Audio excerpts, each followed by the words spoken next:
जय श्री हरि विष्णु। आप सभी को नमस्कार। एक बार फिर से स्वागत है हमारे ऑन चैनल में। और जैसे कि हम इस महान भगवान को पढ़ रहे हैं और हमने जो पिछले वीडियो में पढ़ा था वो था हमारा अध्याय नंबर 7।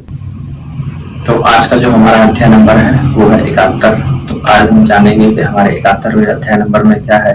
तो जय श्री हरि विष्णु भगवान का नाम लेकर हम इसको इसमें जो दी हुई स्तुति है उसको पहले करते हैं, उसके बाद फिर हम अपने अध्याय नंबर 71 की ओर बढ़ेंगे। तो आइए आप सभी मिलकर हमारे साथ इस स्तुति को करिए ताकि आपको भी इस महान भगवान को सुनने में और रुचि आए और आप इसको ध्यानपूर्वक सुने।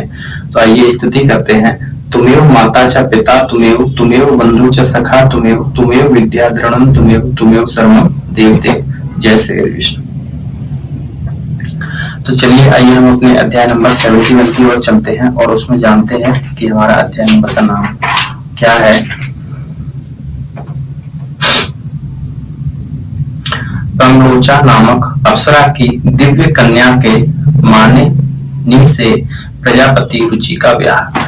तो हमने पिछले में जाना था कि प्रजापति रुचि ने जो प्रार्थना की थी अपने पितृजनों से, तो उन्होंने आशीर्वाद में उनसे बोला था कि आपको अभी इसी क्षण आपको कन्या की प्राप्ति होगी, मतलब पत्नी की प्राप्ति होगी। तो वो पत्नी उन्हें इस अध्याय में मिल रही है। तो हम जानेंगे कि तो आइए अब हम इस अध्याय को आरंभ करते हैं और जानते हैं प्रजापति रुचि का जो विवाह हुआ उनका नाम था मानिनी से प्रजापति रुचि का विवाह। तो जय श्री विष्णु भगवान का नाम लेकर इस अध्याय नंबर 71 को हम आरंभ करते हैं। तो आप ध्यान से सुने। मार्कंडेय मुनि ने कहा, पितरों की कृपा से उसी समय उस नदी के मध्य से ही रुचि के समीप ब्रह्मलोचा नाम की मन को प्रिय लगने वाली कृशांगी सुंदर श्रेष्ठ एवं एक अप्सरा प्रकट हुई। उस श्रेष्ठ अप्सरा ने प्रिय एवं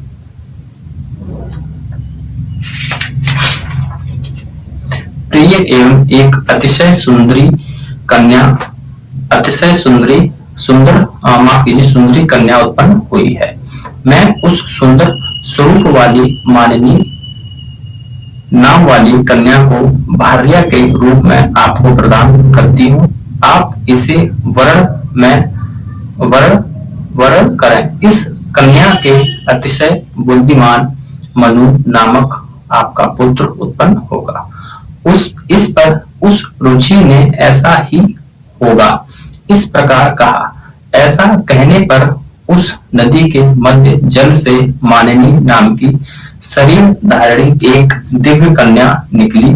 उस नदी के तट पर मुनि श्रेष्ठ रुचि ने अनेक महामुनियों को बुलाकर विधि पूर्वक कन्या के साथ पाणी ग्रहण किया। उस कन्या से अतिशय पराक्रमी और महादुति तथा पिता के नाम से रौच्य के रूप में विख्यात एक पुत्र उत्पन्न हुआ जो रौच्य मनवंतर का अधिपति हुआ।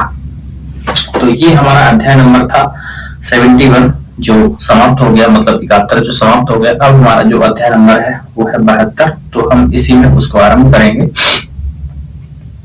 अधिपति हुआ भगवान विष्णु का अमूर्त ध्यान स्वरूप। तो आइए भगवान विष्णु का हम अमूर्त ध्यान स्वरूप जानते हैं। सूत जी ने कहा, हे शौनक, स्वयंभू मनु आदि मुनिजन व्रत यम नियम पूजा ध्यान स्तुति तथा जप में निरत रहकर भगवान हरि का ध्यान करते हैं। वे हरि देहेंद्रिय मन बुद्धि प्राण और अहंकार से रहित हैं। वे आकाश तेज जल वायु तथा पृथ्वी नामक सभी पंचभूतों से असंबद्ध है तथा उनके धर्म से भी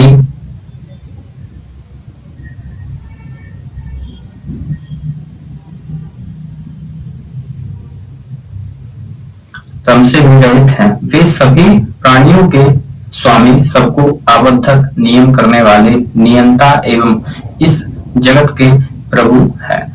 वे चैतन्य रूप सबके स्वामी और निराकार हैं। वे सभी आसक्तियों से रहित सभी देवों से पूजित तथा महेश्वर हैं। वे तेज स्वरूप तथा तीनों गुणों से भिन्न हैं। वे सभी रूपों से रहित एवं कर्तृत्ववादी से शून्य है। वे वासना विहीन, शुद्ध, सर्वदोष रहित, पिपासा वर्जित तथा शोक मोहादि से दूर रहते हैं। वे हरि जरा मरण से रहित, कूटस्थ तथा मोह वर्जित हैं। वे सृष्ट एवं प्रलय से रहित एवं सत्य स्वरूप हैं, निष्कल परमेश्वर हैं। वे जागृत, स्वप्न एवं सुषुप्त आदि अवस्थाओं से रहित तथा नाम रहित है। वे जागृत आदि अवस्थाओं के अध्यक्ष शांत स्वरूप देवादिदेव हैं। वे जागृत आदि अवस्थाओं में विद्यमान रहने वाले हैं तथा नित्य हैं और कार्य कारण भाव से रहित हैं। वे सभी के द्वारा देखने योग्य मूर्त स्वरूप सूक्ष्म, सूक्ष्मतर एवं सूक्ष्मतम हैं। वे ज्ञान दृष्टि वाले, कर्णेंद्रिय के लिए सुनने योग्य, विज्ञान और परमानंद स्वरूप हैं। वे संसार से रहित तथा तेजस से भी वर्जित हैं। वे प्रकृष्ट ज्ञान से अप्राय, तुरीयावस्था में विद्यमान रहने वाले परमार्थ स्वरूप ब्रह्मा हैं। वे सभी के रक्षक एवं सभी के हंता हैं। वे सभी प्राणियों के आत्मस्वरूप हैं, बुद्ध और धर्म से रहित हैं। बुद्धि और धर्म से रहित हैं। वे हरि निराधार हैं, साक्षात कल्याण स्वरूप शिव हैं। वे विकारहीन हैं, वेदांतियों के द्वारा जानने योग्य, वेद रूप, इंद्रियातीत, सर्व कल्याणप्रद, परम सुख, भूतेश्वर, शब्द रूप, रस, स्पर्श और गंध, इन 5 तन्मात्राओं से रहित आनंदित ब्रह्म है। वे योगियों के द्वारा समुदित ब्रह्मांध्र में अवस्थित मैं ही ब्रह्म हूँ ऐसे परिज्ञान मात्र है। हे महादेव, इस प्रकार ज्ञान प्राप्त कर जितेंद्रिय मनुष्य को उन हरि का ध्यान करना चाहिए। जो मनुष्य इस प्रकार से उन हरि का ध्यान करता है वह निश्चित ही ब्रह्म स्वरूप हो जाता है। तो जो हमारा ये अध्याय नंबर था, ये था हमारा अध्याय नंबर 72। तो आज का हमारा जो अध्याय नंबर 72 था इसको यहीं पर समाप्त करते हैं और हमारा जो अगला आएगा वो है 73। इसमें जो दिया गया है वो है भगवान विष्णु का मूर्त ध्यान स्वरूप। ठीक है, तो हम इस अध्याय को इसी में कंटिन्यू करते हैं। ठीक है, क्योंकि ज्यादा बड़ा नहीं है। ठीक है, तो आइए आप ध्यान से सुनिए। तो जय श्री हरि विष्णु भगवान का नाम लेकर हम एक नए अध्याय को आरंभ कर रहे हैं जिसका नाम है भगवान विष्णु का मूर्त ध्यान स्वरूप।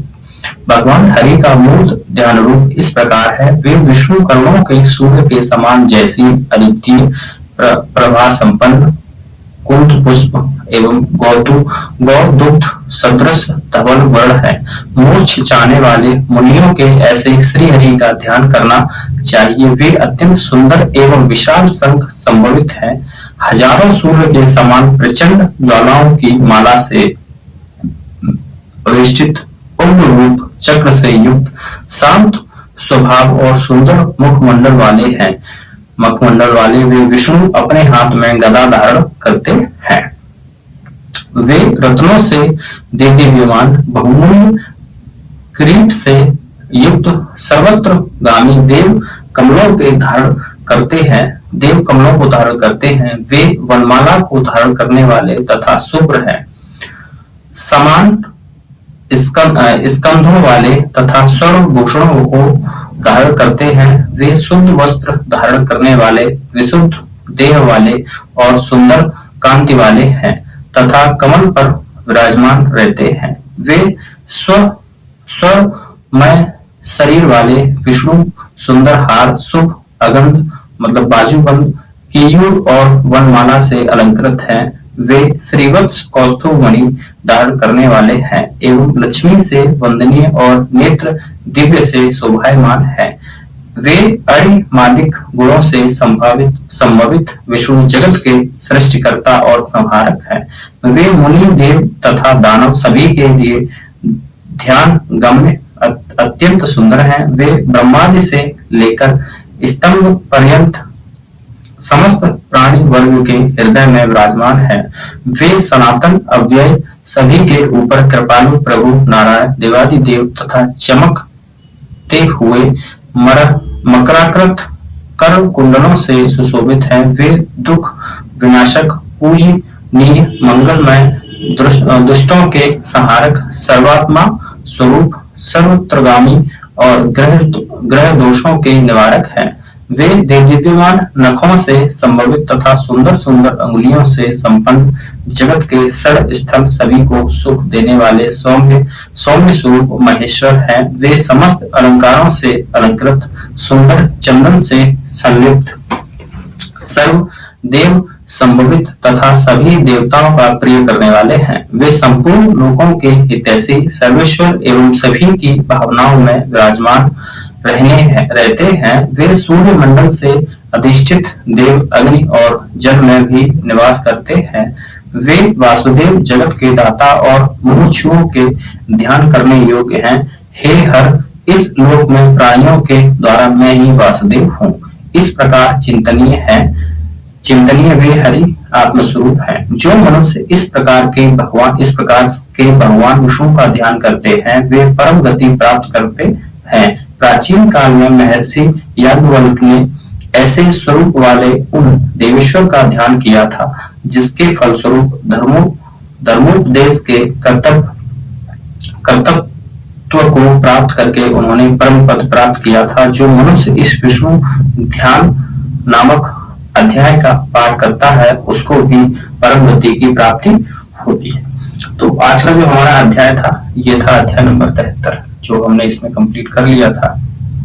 तो अब हमारा जो अध्याय नंबर है वो है 74, जो हम अगली वीडियो में पढ़ेंगे। तो इसमें जो दिया गया है वो है वर्ण धर्म निरूपण। ठीक है, तो इसको हम अगले वीडियो में पढ़ेंगे। तो आज के इस वीडियो को हम यहीं पर विराम देते हैं। ठीक है, तो बने रहे हमारे चैनल में, जैसे विष्णु भगवान का नाम लेकर